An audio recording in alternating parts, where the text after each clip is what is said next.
स्वराज्य संवाद न्यूज, जनतेच्या हक्काचं व्यासपीठ।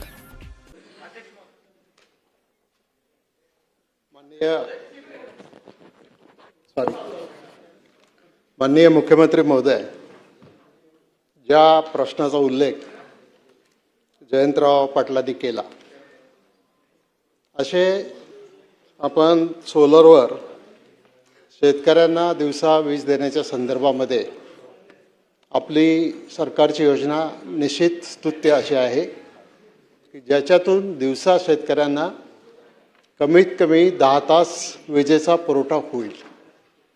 परंतु काही ठिकाणं अशी आहेत की समजा शेतकऱ्यांनी एकत्र येऊन या विषयाच्या संदर्भामध्ये मी आपल्याला स्वतः भेटलो होतो, आपण काही आदेशही दिले होते, परंतु 10 सोसायट्यांनी एकत्र येऊन बँकेचं कर्ज आणि स्वतःचे पैसे, घरातल्या महिलांचे दागिने वगैरे गहाण ठेवून लिफ्ट ऑलरेडी केलेले आहेत आणि आता त्यांना कुठल्याही परिस्थितीमध्ये डायरेक्ट वीज डिस्कॉमनी वीज देण्याच्या ऐवजी आपलं जे सोलरचं धोरण आहे त्या धोरणामुळे आणि या लिफ्टचं पाणी कॅनॉलमधून उचलायचं, नदीतून नाही उचलायचं, म्हणजे ज्या वेळेला धरणाचं पाणी कॅनॉलला येईल तेव्हाच उचलायचं आणि ते पाणी पुढे 5 ते 6 किलोमीटर न्यायचं। आपले सुपरिटेंडिंग इंजिनियर यांनी स्वतः जागेवर जाऊन पाहिलं, सोलरची सिस्टीम पण लावून पाहिली, परंतु ते पाणी काही ज्या फोर्सने मिळायला पाहिजे ते मिळत नाही आणि म्हणून माझी आपण एक विशेष बाब म्हणून मान्यता द्यावी असा रिमार्क पण MDंना दिला होता, परंतु त्याच्यात अजून काही पुढे कार्यवाही झालेली नाही।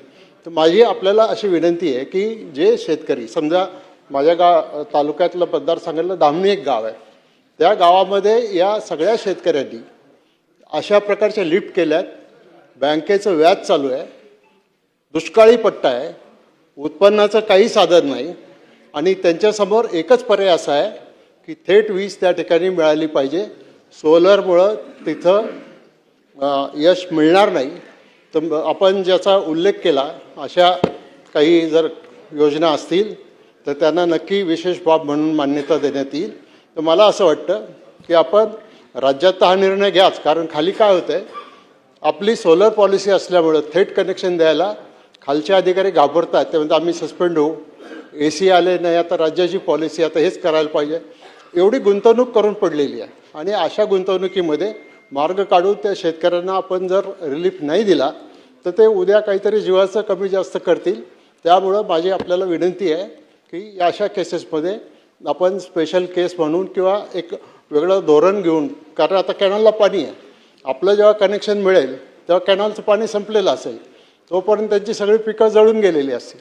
म्हणून माझी आपल्याला विनंती आहे की आपण या केसमध्ये निश्चित प्रकारे विचार करून त्या शेतकऱ्यांना न्याय मिळवून द्यावा, अशी माझी आपल्याला पुन्हा एकदा विनंती। माननीय वळसे पाटील साहेब, आम्ही जे कॅनल्सवरही पंप लावले सोलरचे ते नीट चाललेले आहेत, काही अडचण नाही, तथापि आपण जो विषय या ठिकाणी सांगितलेला आहे तिथे चीफ इंजिनियर प्रत्यक्ष जाऊन त्या संदर्भातला निर्णय 15 दिवसाच्या आत करते। ठीक आहे, समाधानकारक उत्तरं झाली आहेत। आता पुढे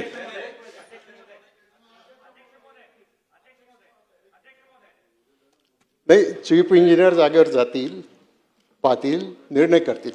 आपण आत्ता जयंतरावनी प्रश्न जो विचारला त्याला उत्तर देताना अशा केसेसमध्ये आम्ही वेगळा विचार करू असं म्हटलेलं आहे। चीफ इंजिनियर सुद्धा उद्या काय सांगणार आहे की सरकारचं धोरण फक्त सोलरचं आहे, आम्ही थेट कनेक्शन देऊ शकत नाही, तिथं सोलरचे प्लांट वाढवायला सुद्धा जागा नाही, आता कॅनॉलवरच आपण सोलर सिस्टीम बसवलेली आहे।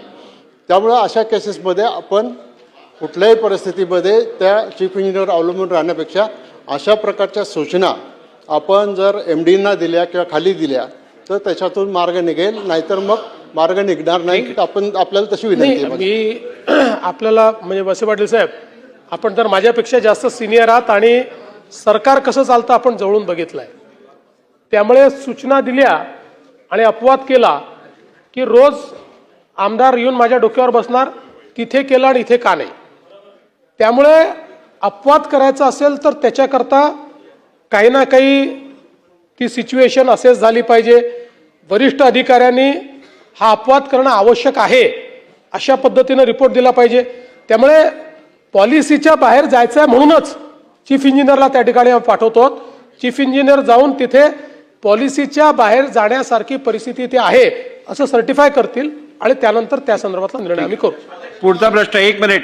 पुढचा प्रश्न त्याआधी फक्त एक सभागृहाला अवगत करणं आवश्यक आहे. सन्मान्य मुख्यमंत्री महोदयांनी एक अत्यंत महत्वाची इकडे सूचना केली की आपण ज्या वेळेला प्रश्न देतात त्यावेळेला एका विभागापेक्षा जास्त विभाग त्यात नसायला पाहिजेत. ही सर्वसाधारण धोरणं आहे आणि त्यातूनच प्रश्नाला न्याय मिळत असतो. अगदी अपवादात्मक परिस्थिती